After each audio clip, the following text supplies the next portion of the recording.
नमस्कार। वैदिक ज्योतिष में ना कुछ ग्रह योग ऐसे होते हैं जो बहुत ही असाधारण किस्म के व्यक्तित्व को जन्म देते हैं। आज हम एक ऐसे ही बेहद अनोखे प्लेसमेंट की बात करने वाले हैं, तीसरे भाव में केतु। चलिए आज की इस पड़ताल में ये समझते हैं कि आखिर कैसे ये प्लेसमेंट एक ऐसे निडर योद्धा को तैयार करता है जिसे नतीजों की कोई परवाह ही नहीं होती। ये जो एक लाइन है ना, बिना ज्यादा सोचे, बिना डर के और अक्सर परिणामों से बिना किसी लगाव के, ये तीसरे भाव में केतु की पूरी कहानी कह देती है।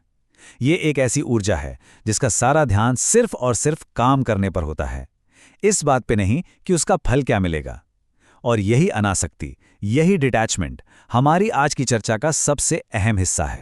तो इस टॉपिक को अच्छे से समझने के लिए हमने इसे एक योद्धा की यात्रा की तरह बनाया है।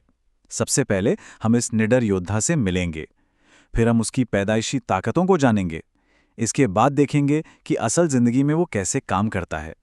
फिर हम उसकी चुनौतियों और उससे निपटने के तरीकों पर बात करेंगे और आखिर में महारत के रास्ते को समझेंगे। तो चलिए शुरू करते हैं हमारे पहले पड़ाव से। यहां हम सबसे पहले उस युद्ध के मैदान को समझेंगे जहां हमारा योद्धा खड़ा है, यानी कि तीसरा भाव, और फिर उस योद्धा के असली रूप को जानेंगे जिसे केतु जन्म देता है।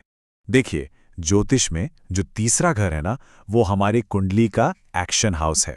ये घर हमारी हिम्मत, हमारे बात करने का तरीका, भाई बहनों से हमारे रिश्ते, हमारे हुनर और सबसे जरूरी किसी भी काम को शुरू करने की हमारी पहल करने की क्षमता को दिखाता है। मतलब ये पूरी तरह से मेहनत और कोशिशों का घर है। अब जरा सोचिए, जब केतु जैसा ग्रह जो कि अलगाव, आध्यात्म और पिछले जन्म के कर्मों का प्रतीक है, वो इस हिम्मत और मेहनत के घर में आकर बैठ जाए तो क्या होगा। ये एक बहुत ही शक्तिशाली योद्धा को जन्म देता है। ज्योतिष में इसे एक बहुत अच्छी स्थिति माना जाता है। ये वो योद्धा है जो जीतने के लिए नहीं लड़ता, बल्कि इसलिए लड़ता है क्योंकि कर्म करना ही उसका स्वभाव है। उसे नतीजों से कोई लेना देना नहीं होता।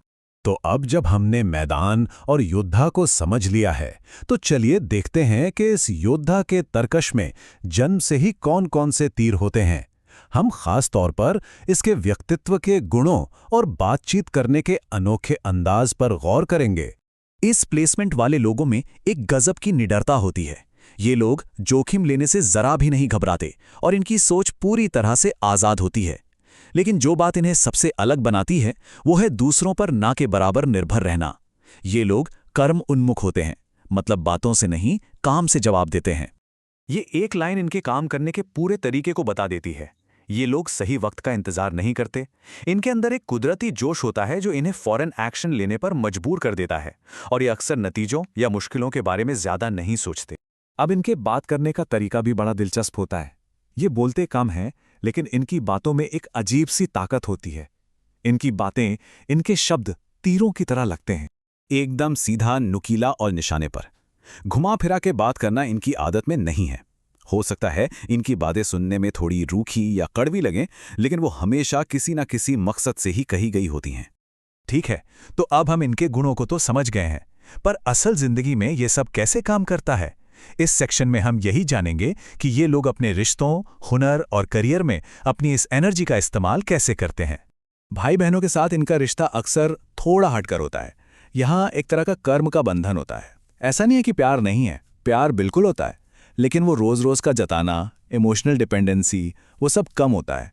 एक दूरी सी महसूस हो सकती है, जो असल में प्यार की कमी नहीं बल्कि जुड़ाव का एक अलग तरीका है। केतु की असली सुपर पावर हिम्मत और खुद की कोशिशों के मैदान में ही दिखती है। ये फेल होने के डर को ही जड़ से खत्म कर देता है। और जरा सोचिए, अगर फेलियर का डर ही ना हो तो इंसान कितने बड़े और साहसी फैसले ले सकता है।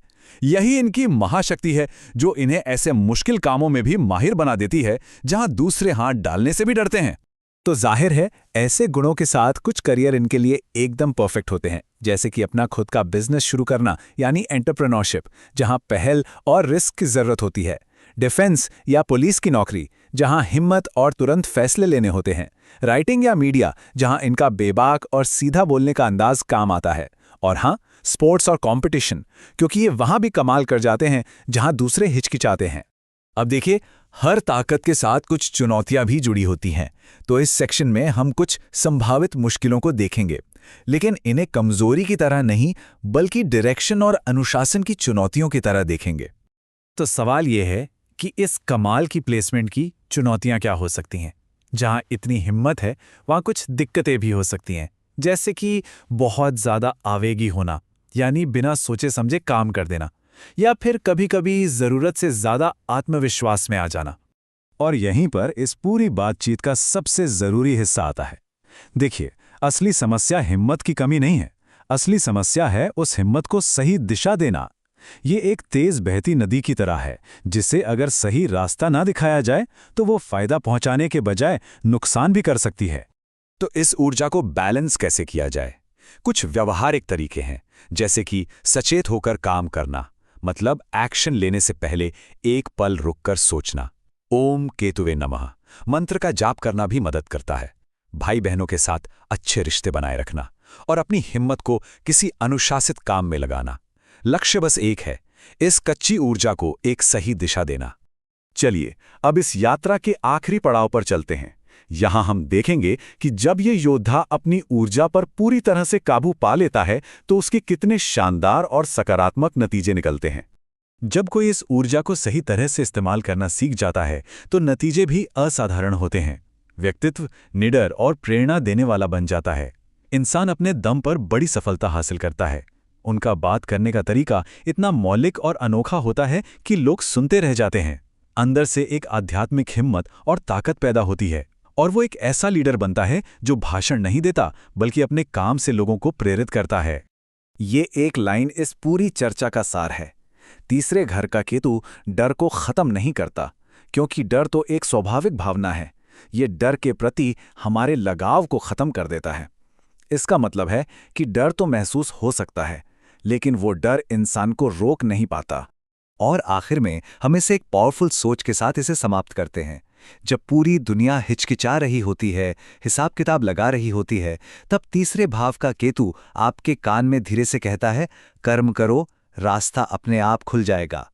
और शायद यही इस ज्योतिषीय स्थिति का सबसे बड़ा और गहरा संदेश है।